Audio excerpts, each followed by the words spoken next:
Our minds give us trouble, and one of the leading ways people nowadays deal with them is meditation, sessions where you quieten thoughts, empty the mind, and focus on just a few things outside of you, like the rustle of leaves or the flow of water.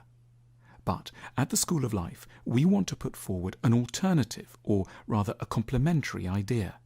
We've devised a technique based not on Eastern thought, but on ideas that come down to us from the Western philosophical tradition. We call it a philosophical meditation. The basic premise is that a lot of the trouble in our minds comes from thoughts that haven't been untangled, examined, and properly confronted, and that because life moves so fast, we accumulate a lot of unthought thoughts on a daily basis. Insomnia, for example, is chiefly the revenge of thoughts we haven't had in the day. Muddled, unfocused thoughts generate a static of anxious electricity, or else give rise to clouds of non-specific gloom. If we've been out of touch with our thoughts for too long, we can get snappy or suddenly enraged. This is what philosophical meditation is designed to help us with. It's a tool for systematically clearing up our minds and making sense of our disavowed feelings and ideas. The first priority is to set aside a bit of time, ideally some 20 minutes, at least once every few days. You should sit, probably in bed, early in the morning or late in the evening, with a pad of paper and anchor your investigation of yourself around 3 large questions. Firstly, what am I currently anxious about?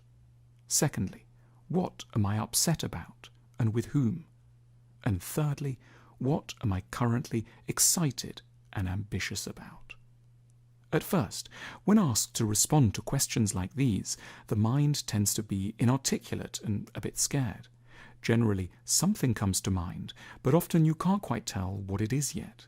It might, just for now, be a word or a mental image or a place or a person's name. This doesn't matter. Grab the ideas when they're there without thinking too much, write everything down, however minor, and don't worry too much about its ultimate sense. Philosophical meditation can be compared to cleaning out a large, clogged-up cupboard. You have to take everything out and pile it up on the bed first before starting to sort it out. So, to kick off, under What Am I Anxious About?, you might accumulate a list of concerns you haven't looked at head-on, but have glimpsed in the course of the day. It'll be nonsense to anyone else, and perhaps almost to yourself too, but keep going.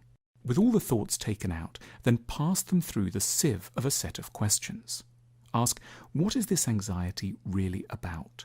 Tell the story of the coming anxious period or challenge in great, almost tedious detail. Then confront head-on everything that could go wrong with a worrying situation or idea. Now tease out how you might still be okay, even if the worst happened. Don't cheer yourself up with false optimism. Make yourself at home with the darkest possibilities. Realize that almost everything is ultimately rather survivable. Then, it's time to move on to the second part of the philosophical meditation, the bit where you ask the second big question. Who am I upset with, and why? The theory here is that we often don't allow ourselves to analyze the hurts that we receive from other people, because we're humiliatingly vulnerable and pretend we're not. Yet we pay for this false stoicism dearly, for undigested hurts generate bitterness, confusion, and misdirected aggression. We might go cold on our partners, with whom we're unknowingly furious. So, empty the cupboard of the mind of all its multiple hurts. Take all you've written and pass it through the following set of questions. Retell yourself all of the upsetting incidents you faced in great detail, as if you were telling them to an extremely kind, interested, and patient friend. Then ask, how might a nice person have ended up doing what this person did to you? If they weren't actively mean, what other explanations could there be for the hurt they've caused? Lastly, if this had happened to a friend, how would you advise them? Next, it's time to take out of the cupboard of the mind all the thoughts that relate to ambition and excitement.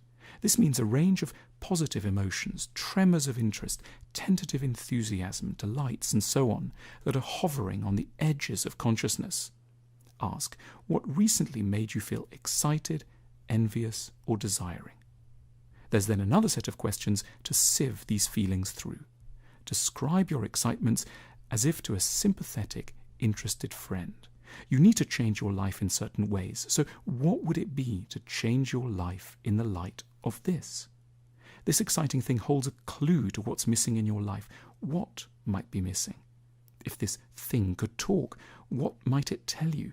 If this thing could try to change your life, what changes might it advise? If other parts of your life were more like this, what might they be like? Answering all these questions starts the vital work of decoding the scrambled thoughts that normally clog up our minds. The longer we've gone without doing one of these mental audits, the more there will be to go through. Philosophical meditation doesn't magically solve problems, but it hugely helps us by creating an occasion when we can identify our thoughts and get them in some kind of order. Fears, resentments, and hopes become easier to name. We get less scared of the contents of our own minds. We grow calmer, less bitter, and clearer about our direction in life. We start, at last, on the journey to knowing ourselves properly.